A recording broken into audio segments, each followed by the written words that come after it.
Hello, my beautiful babies. Today we're talking about Snotgirl, Saga, going to the comic book store with Space Brain. Hey! Hey! We did a field trip. We sure did. It was fun. It was fun. Well, Space Brain, it was your first time at the comic book store.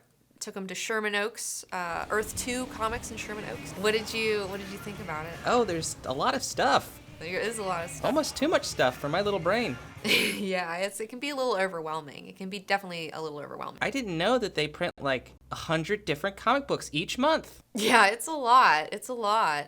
Well, I had a lot of fun there, and I learned a lot.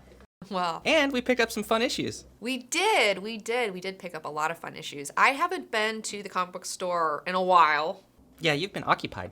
I've been very occupied. Well, tell people what you picked up. Well, I picked up Snotgirl. Snotgirl just started coming back out again. So there's 2 new issues, issue 6 and issue 7. The first run obviously was only 5 issues, and I really loved the first 5 issues of this. I really loved it, and I was just like, when I heard that this was coming back out, they went on a break. They're back. It's so meta, like that's why I like it, because it's about this girl. Her name's Lottie, and she is a fashion blogger, okay? She's on the internet. She has an internet personality where she talks about and curates things, but she talks about clothes. Oh my gosh, you have an internet personality too. I know, it's so crazy. And even though I don't talk about fashion, I am a fashionable lady. I do like fashion, obviously. You are a snappy dresser. Oh, thank you. I try.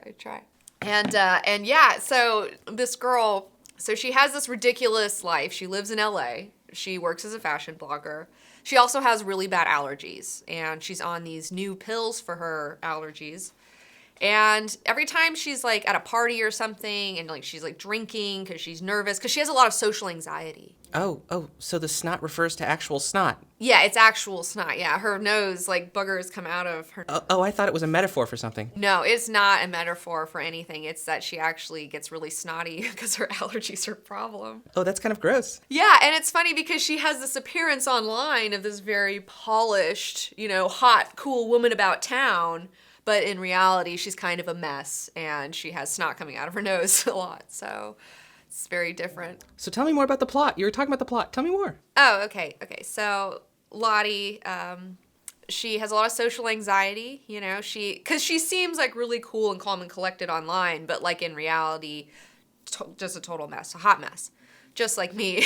That is like you. I know, and she goes to these parties and she keeps like drinking when she's on these pills, and then like she's had these like weird incidences where like she doesn't remember things that are happening, and she remembers this cool girl falling, all this blood everywhere, but she's like, she thinks she killed her, but then the girl isn't dead, and like there's all this weird shit going on, and then there's this ex-intern of hers that her ex-boyfriend is now seeing, and like that's a whole fucking problem, and then cool girl like pushed her off a fucking roof at like New Year's. It's just like, what the fuck? So I don't know exactly where it's going, but I'm totally in. So take me, Brian Lee O'Malley, take me wherever we're going. I'm in. Comic Book Girl recommends Snotgirl. I do recommend Snotgirl. In fact, I plan on doing a cosplay of Snotgirl pretty soon. Oh, neat. Yeah. Now the Dune Club is wrapping up, I can like do some fun stuff. Now that school's out, and go nuts. Have a fall break. Is there a trade paperback of Snotgirl that people can pick up if they want to conveniently get all the collected issues? Yes, there is Snotgirl, Volume 1, Green Hair Don't Care. So you can pick that up for the first 5 issues. It's actually labeled Green Hair Don't Care? Yes, and that's my motto in life, too.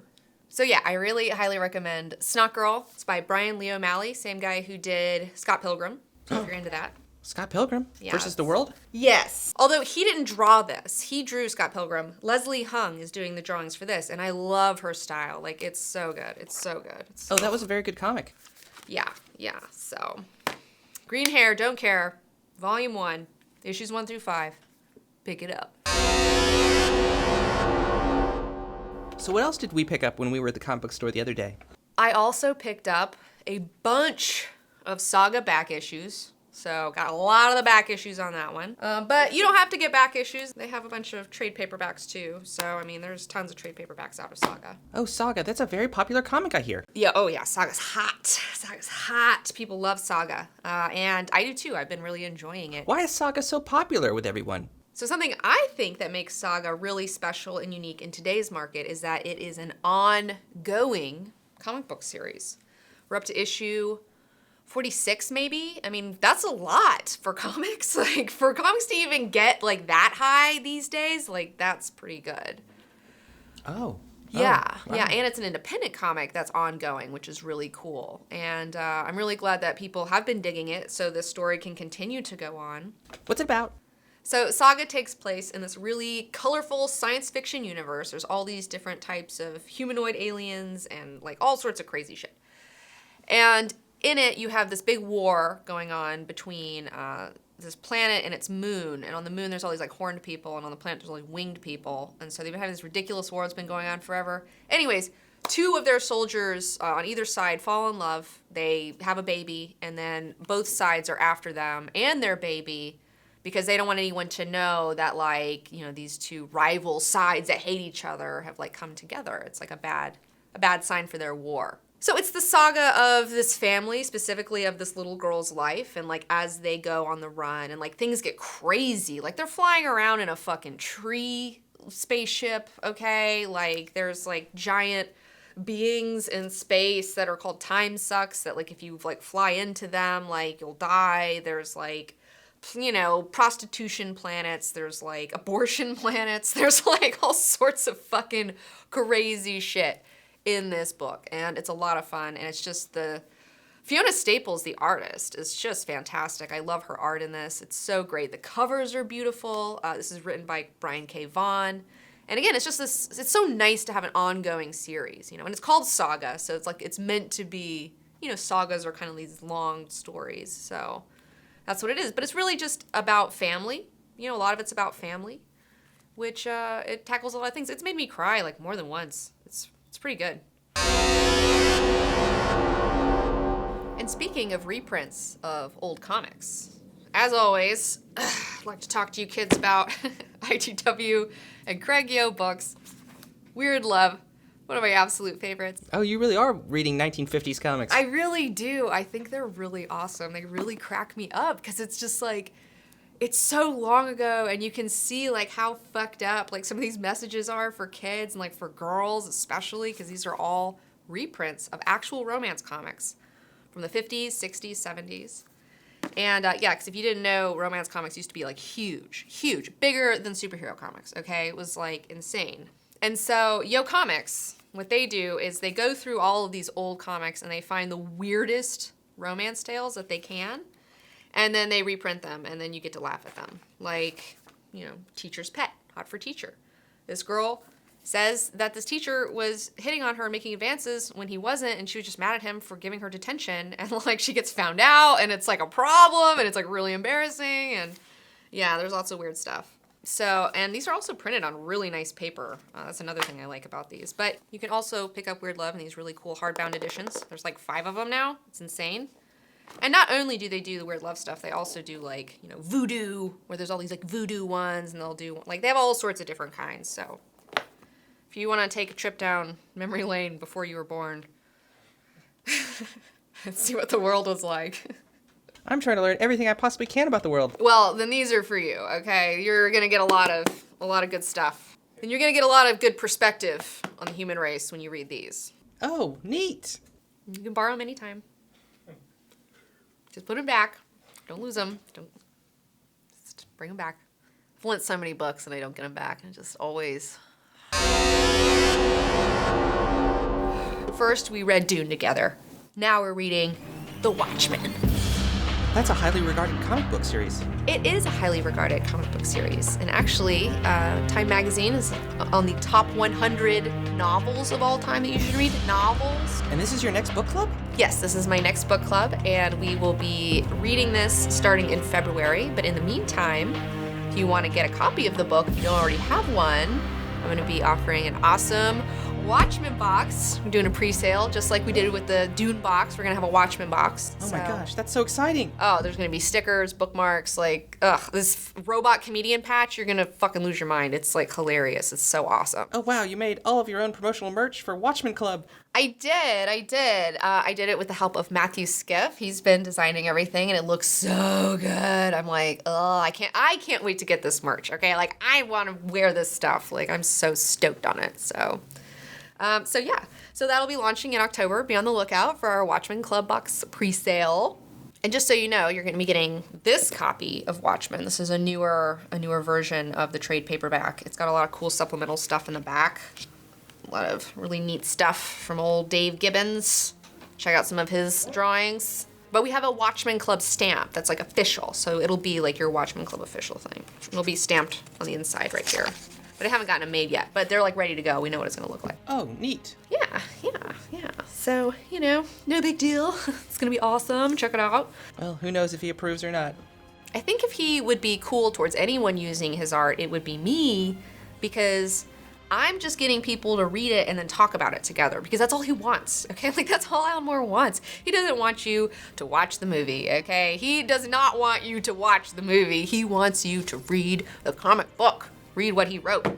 And it's pretty awesome. It's pretty amazing. And I think that it's also really socially relevant right now. There's a lot of really cool themes going on in this book that I really can't wait to delve into with you guys. It's gonna get pretty deep, you know what I'm saying? Oh, this is a very dense comic book.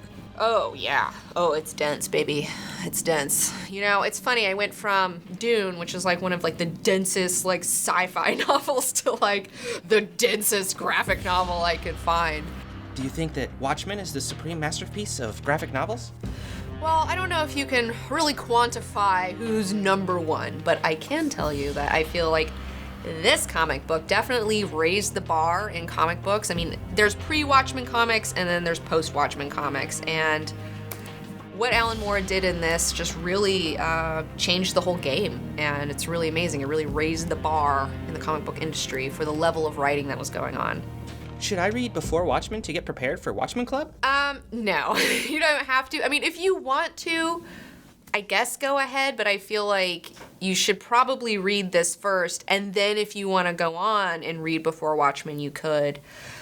And I don't know, I mean, I might read it, we'll see, but I know that Alan Moore was like really pissed about it. Like, he's like not excited. He was like so pissed about Before Watchmen. He was so pissed.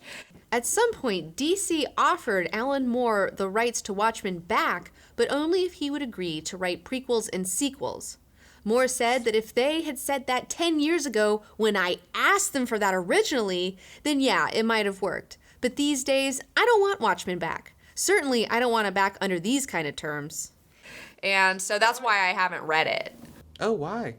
Well, because he doesn't want DC making a bunch of money off his characters and like doing things with them. Like, he just wants this to stand on its own, like he doesn't want DC to continue making money off of his creations, because he has a falling out with them and like they have a really bad relationship. And Mr. Moore, will you sign my DVD of Watchmen Babies? Which of the babies is your favorite? You see what those bloody corporations do? They take your ideas and they suck them. Suck them like leeches until they've gotten every last drop of the marrow from your bones.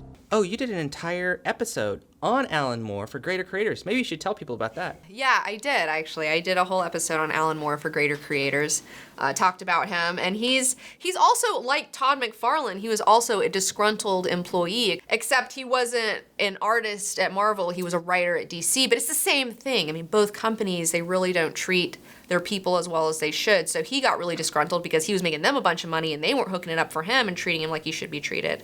So, he has a bad relationship with them. He left and now he's independent. Just like Todd McFarlane left and was like, I'm independent now.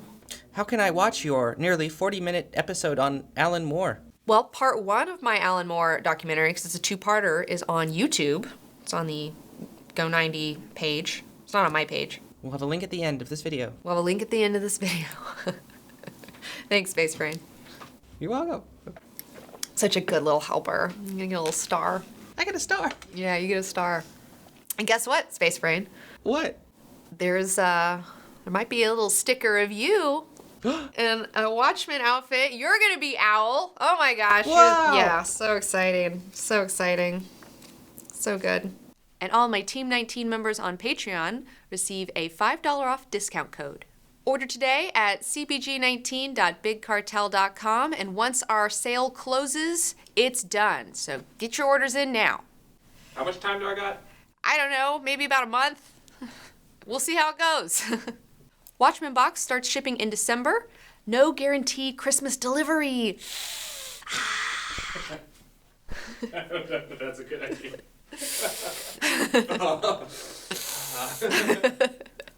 At least I'm honest about it. But we'll get there eventually, though, right? But it'll totally get there in time for Watchmen Club in February. Watchmen was revolutionary in its exploration of bigger themes like identity, law and order, freedom, time, and patriotism. Now, even though Watchmen changed the comics industry, Moore believes comics learned the wrong lessons from Watchmen and continues to have many reservations about its lingering effects. He wasn't trying to turn every superhero into an angry and violent psychopath. He was just trying to broaden the scope of how these stories could be told.